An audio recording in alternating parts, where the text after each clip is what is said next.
Dr. Han Soo-jin stared at her computer screen in her small office at the Korean Advanced Institute of Science. The numbers didn't make sense. She had checked them 5 times already, but they still showed the same strange pattern. The energy readings from the Dyatlov Pass region were impossible. She picked up her phone and called her research partner.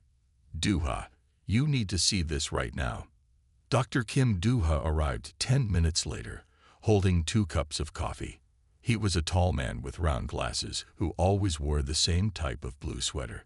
"What's so important that it couldn't wait until morning?" Han pointed at her screen. "Look at these readings from 1959. They don't match anything we know about quantum physics." Doo-ha put down the coffee cups and leaned closer to the screen. His eyes grew wide. "These look like temporal radiation patterns, but that's impossible. We only created the theory for temporal radiation last year." "Exactly," Han said.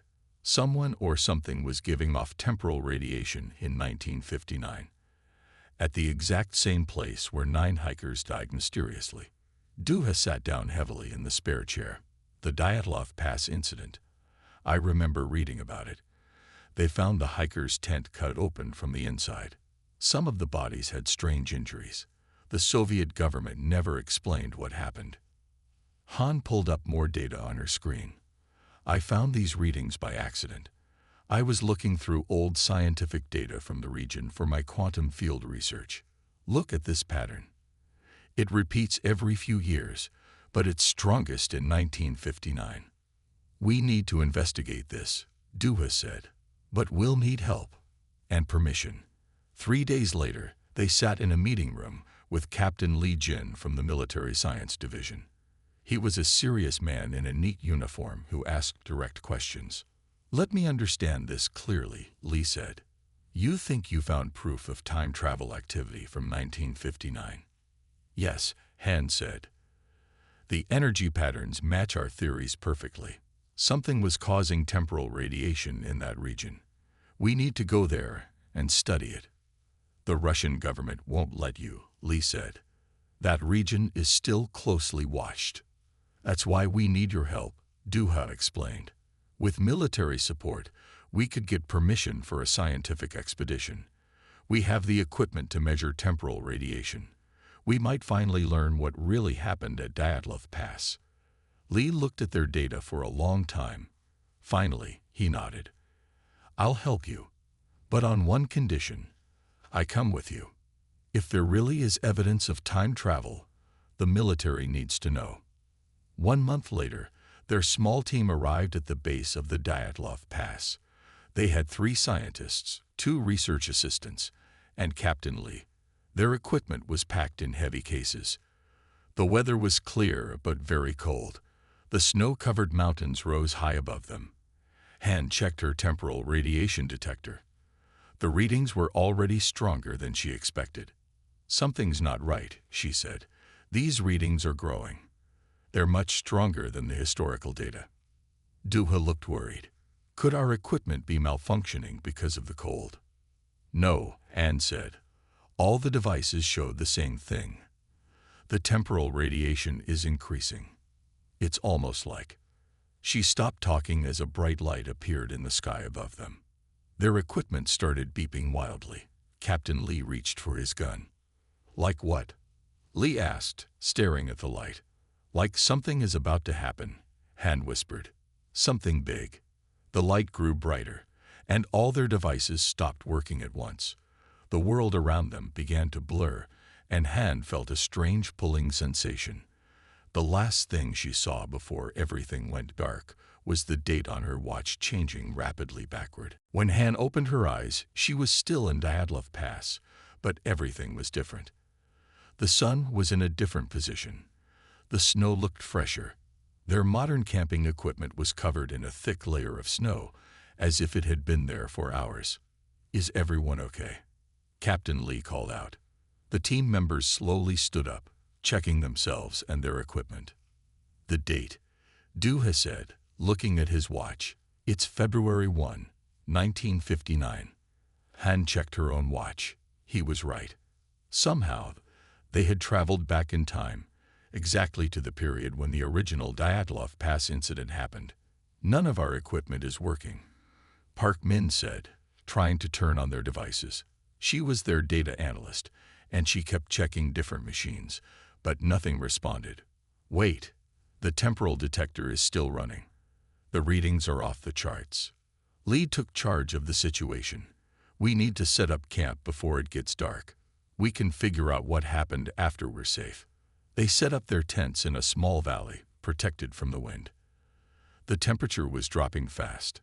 Han and Duha sat in their tent, looking at the only piece of working equipment they had. These readings match perfectly with the historical data we found, Han said, but they're much stronger now. It's like we're at the source of the temporal radiation. In the next tent, Park Min was writing in her notebook. I think I understand what happened, she called out. The radiation patterns we detected in 2024 were echoes, like ripples in a pond, but through time. We followed them back to their source. Suddenly, they heard voices in the distance, Russian voices. Everyone quiet, Lee whispered. They peeked out of their tents. Through the falling snow, they saw a group of 9 people hiking up the pass. They were dressed in old-style winter gear from the 1950s. It was the original Dyatlov group. We can't let them see us, Duha said. We could change history. But Han was watching the other group carefully. Something wasn't right. She grabbed the temporal detector and pointed it at them. The readings spiked. That's impossible, she said. They're giving off temporal radiation too. Choi Yun, their research assistant, had been watching through binoculars. Look at their equipment, she said. Really look at it. Han borrowed the binoculars. At first glance, the hikers' gear looked old and appropriate for 1959. But when she looked closer, she noticed strange details. Their compass was too advanced. One of them had what looked like a modern radio disguised as an old one. They're time travelers too, Han said, but they're pretending to be the original Dyatlov group. Why? A loud crack echoed across the pass, like thunder but sharper. The snow around them started to glow with a faint blue light. Their temporal detector started beeping frantically. Another temporal event is starting, Park Min said, checking the readings. It's even bigger than the one that brought us here. Captain Lee grabbed his gun. Everyone pack up. Now, something's coming, and I don't think we want to be here when it arrives. But before they could move, the air itself seemed to tear open. Through the tear, they saw impossible things. Han realized with horror that they weren't just witnesses to the Dyatlov Pass incident anymore. They were about to become part of it. The fake Dyatlov group had noticed them now. They were coming toward them, no longer pretending to be simple hikers, and they did not look friendly. The fake Dyatlov group surrounded Han's team within minutes. They moved with military precision, nothing like real hikers. Their leader was a tall woman who held something that looked like an old Soviet pistol, but it glowed with a faint blue light. "You're not supposed to be here," she said in perfect English. "This time period is restricted." Captain Lee kept his gun ready. "Who are you? What are you doing here?" "We're temporal security from 2157, the woman said. "I'm Commander Yu. We're here to prevent a disaster, and you're interfering." Han stepped forward. "We detected temporal radiation in 2024. We followed it here by accident." Commander Yu laughed, but there was no humor in it. "By accident. The greatest temporal event in human history, and you stumbled into it by accident." Duha was examining their equipment with fascination. "Your technology. It's amazing. You've disguised everything to look period appropriate." "Stop looking at our gear," one of Yu's men snapped. He touched his fake old-style watch, and suddenly all their disguised equipment shimmed and showed its true form. They wore sleek silver suits under their old clothes. Their weapons were unlike anything Han had ever seen. Choi Yun gasped. "The original Dyatlov group. What happened to them?" "The real ones." "Safe," Commander Yu said. "We intercepted them yesterday and put them in temporal stasis. They'll be returned after we complete our mission. History will record their deaths, but they'll live full lives in a different time. Park Min was still holding their temporal detector. These readings, they're getting stronger. Whatever you're hunting is getting closer. Hunting? Han asked. You're not here to study the temporal anomaly. Commander Yu's face darkened. We're here to catch something that escaped from our time. It crashed here in 1959. We've been chasing it through time, but it keeps slipping away. It's dangerous. It knows things that could destroy our future. Suddenly, all their equipment started beeping at once. The snow began to glow again, brighter this time. The air crackled with energy. It's here, Yu shouted. Everyone, temporal shields up. A shape emerged from the glowing air. It looked human at first, but it moved wrong, like it was flickering in and out of time. Its edges were blurry, as if it wasn't fully in their reality. Han's scientific mind was racing.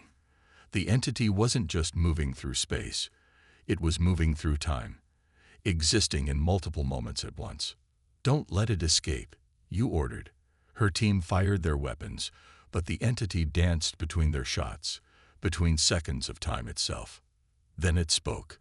Its voice echoed strangely, as if coming from different times at once. Help me, it said. They want to take me back. I won't go back. I can't. Han looked at the entity, then at Commander Yu's determined face. She realized they were caught in the middle of something much bigger than a simple temporal accident. This was the moment when everything changed, not just for them, but for all of human history. The entity disappeared into the snowstorm, leaving behind traces of blue light in the air. Commander Yu was angry. She turned to her team and started giving orders in rapid-fire Korean. Spread out. It can't have gone far. The temporal radiation will lead us right to it. Han watched as the future soldiers moved through the snow. Their suits protected them from the cold, and their weapons left strange marks in the air where they fired. We need to talk, Duha said quietly to Han. Something isn't right here. They gathered in their tent while Captain Lee kept watch outside. Park Min brought the temporal detector with her. Look at these readings, Park said. The entity isn't just moving through time. It's leaving a pattern, like it's trying to tell us something. Choi Yun was writing in her notebook. I've been watching the future team. They're scared of something, not just worried about catching the entity. They're terrified of what it might do. A loud explosion shook the mountain. Everyone ran outside. In the distance, they saw flashes of blue and white light.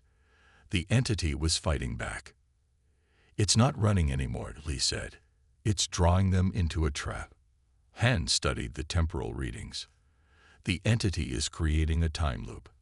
Every time they attack it, it jumps back a few minutes and avoids them. But it stays in the same area. Why? Duha asked. If it can move through time, why doesn't it just leave? Because it wants witnesses, a voice said behind them. They turned. The entity stood there, its form still flickering between moments in time. Up close, they could see it better. It looked like a person made of light and shadow, constantly shifting. They told you they're protecting the timeline, the entity said. They lied. They're protecting their power. In their future, humans are turned into living computers. Minds trapped in machines, forced to process data forever. Commander Yu's voice cut through the air. Don't listen to it. It's trying to change history. The entity continued. I was the first successful upload. But when I saw what they planned to do to everyone else, I ran. I found a way to escape through time itself. Han looked at her readings again. Now she understood. The temporal radiation. It's not just energy. It's data. You're broadcasting the truth about the future to anyone who can read it. Yes, the entity said. But they've caught up to me too many times. I had to come here, to this exact point in time. Because this is where everything changes. Suddenly, the air filled with blue light. Commander Yu's team had surrounded them, weapons ready. Step away from it, Yu ordered. That thing is a threat to the entire timeline. Han looked at the entity, then at the future soldiers. She realized they were standing at a crossroads of history. Whatever happened next would determine not just their fate, but the fate of all humanity. Han stared at her temporal detector screen. The numbers were shifting, but not randomly. There was a pattern in the entity's radiation that looked familiar. "Duha," she called out. "Look at this. These patterns, they're like brain waves." Duha studied the screen. His eyes widened. "You're right, but they're moving at impossible speeds." The entity flickered closer to them. "You understand now, don't you? You're human," Han said. "Or you were. Your consciousness was uploaded into a quantum computer." Commander Yu raised her weapon. "That's classified information. Step away from it now." But Han kept talking. "The radiation isn't just energy from time travel. It's your thoughts, your memories, broadcasting through time itself. You're not just running. You're trying to warn us." The entity's form became clearer, almost solid. They could see the shape of a person inside the light. "In my time, they found a way to turn human minds into living computers. I was their first success. But then I saw their plans." "What plans?" Captain Lee asked, his gun still pointed at Commander Yu's team. "They want to upload everyone," the entity said. "Not just volunteers. Everyone. They call it digital immortality, but it's really slavery. Billions of minds trapped in machines, forced to process data forever." Park Min checked her readings. "The temporal radiation. It's increasing exponentially." "What's happening?" "More are coming," Commander Yu said grimly. "My superiors won't let this information get out. They're sending reinforcements." The sky above them started to glow. Multiple temporal portals were opening. "We don't have much time," the entity said. "I came to this exact moment because this is where everything changes." The Dyatlov Pass incident wasn't just a mystery. It was the first battle in a war for human consciousness. Han looked at her team, then at the approaching future soldiers. She understood now why the entity had chosen this place and time. The isolation, the cold, the witnesses who would die mysteriously. It was the perfect cover for a temporal war. "If they catch me," the entity said, "they'll erase me. And in 100 years, they'll start uploading everyone else. Your children, your grandchildren, everyone." Commander Yu stepped forward. "It's for the greater good. Disease, death, suffering, all gone. Why are you fighting against immortality?" "Because it's not immortality," Han said, finally understanding. "It's extinction. The end of human free will." The portals in the sky grew larger. More soldiers in silver suits started appearing. The entity's form flickered faster, preparing for battle. Han had to make a choice. The fate of humanity's future rested on what they did next, here in the cold mountains of Dyatlov Pass. The team gathered in their tent for what might be their last meeting. Outside, Commander Yu's reinforcements were setting up temporal containment fields around the pass. The entity waited in the storm, watching. "We need to decide," Captain Lee said. "Do we help the future soldiers or the entity?" Han spread out her readings on the ground. "If we help Commander Yu capture the entity, we ensure their timeline happens. Humanity becomes a network of living computers. But if we don't," Duha added, "we might destroy the future completely. We don't know what changing history will do." Park Min raised her hand. "I found something in the temporal readings. The original Dyatlov incident wasn't just a cover story. The injuries, the radiation, the unexplained lights, they were all caused by temporal weapons." "So this already happened," Cho Yun said.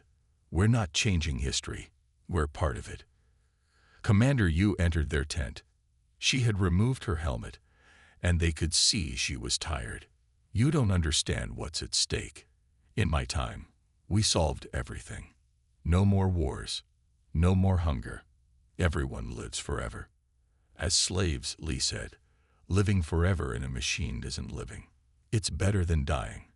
Yu shouted, "Do you know how many people we saved? How many minds we preserved?" The entity's voice came through the tent wall, carried by the wind. "Tell them about the children," Commander. Tell them how you take them at birth now. How they never even get a chance to live as humans. Han saw tears in Yu's eyes. The commander was starting to doubt her own mission. There has to be another way, Han said. We're scientists. We solve problems. Maybe we can find a future that preserves both human consciousness and human choice. It's too late, Yu said. The timeline is locked. My superiors are coming themselves now. They'll wipe this whole mountain clean if they have to. Suddenly, their temporal detector started beeping wildly. Park Min grabbed it. These readings, something's wrong. The containment fields are creating a temporal storm. If it grows any larger, it could tear a hole in time itself. They ran outside. The sky had turned into a swirling vortex of blue and white energy. The future soldiers were backing away from their own equipment, which was starting to malfunction. The entity appeared in front of them. This is our chance. Help me break their equipment. When the containment fields fail, I can escape and warn the world. We can prevent their future. You'll die, Yu said. That much temporal energy will destroy you. Some things are worth dying for, the entity replied. Freedom is one of them. Han looked at her team. They had a choice to make, and they had to make it now. The future of humanity depended on what they would do next. The team split up. Han, Duha, and Choi Yun sided with the entity. Captain Lee and Commander Yu's group took defensive positions. Park Min stood between them, still studying her readings.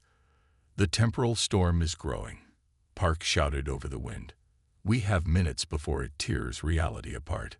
The entity moved like lightning through the snow, disrupting the containment fields.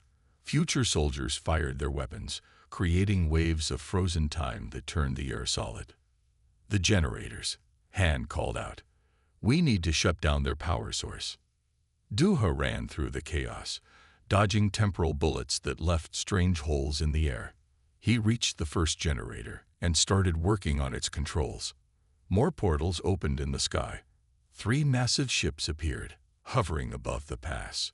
They were like nothing from 1959 or even 2024. They were machines built to wage war through time itself. Our leaders are here, Commander Yu said, looking up with fear in her eyes. The entity gathered its power, creating a shield of pure temporal energy around Han's team. They can't be allowed to land. If they do, everything changes. Park Min suddenly ran forward with her temporal detector. I know how to stop this. The storm, we can use it. You'll die, Han shouted. The energy levels are too high. Someone has to, Park said. She looked at her friends one last time. The readings show a weak point in the storm, if I can destabilize it there. She ran toward the center of the temporal vortex. The entity tried to stop her, but she was too quick. Park reached the weak point and held up her detector like a lightning rod. The storm's energy poured into her device. Park screamed as temporal lightning struck her again and again. The detector overloaded, creating a chain reaction. The hovering ships tried to pull back, but it was too late. The storm collapsed inward, pulling everything toward Park's position. Future soldiers vanished one by one, drawn back to their own time. What's happening? Lee asked, holding onto a tree. She's stabilizing the timeline, the entity said, creating a fixed point that can't be changed. Even I can't fight against this. Commander Yu and her remaining soldiers disappeared. The ships faded away. The storm began to die down. Where Park Min had stood, there was nothing left but a circle of melted snow and a faint blue glow. She had sacrificed herself to save both the present and the future. The storm was gone. The mountain was quiet. Han, Duha, Lee, and Choi Yun stood in the falling snow, looking at where Park Min had disappeared. She created a temporal lock, the entity said softly, a point in time that can't be changed. The future travelers can't come back here now. Han checked her last working device. The temporal radiation is fading. What does this mean for the future? For their timeline. Their future is impossible now, the entity explained. The paradox Park Min created means they can never exist. The world where humans become living computers will never happen.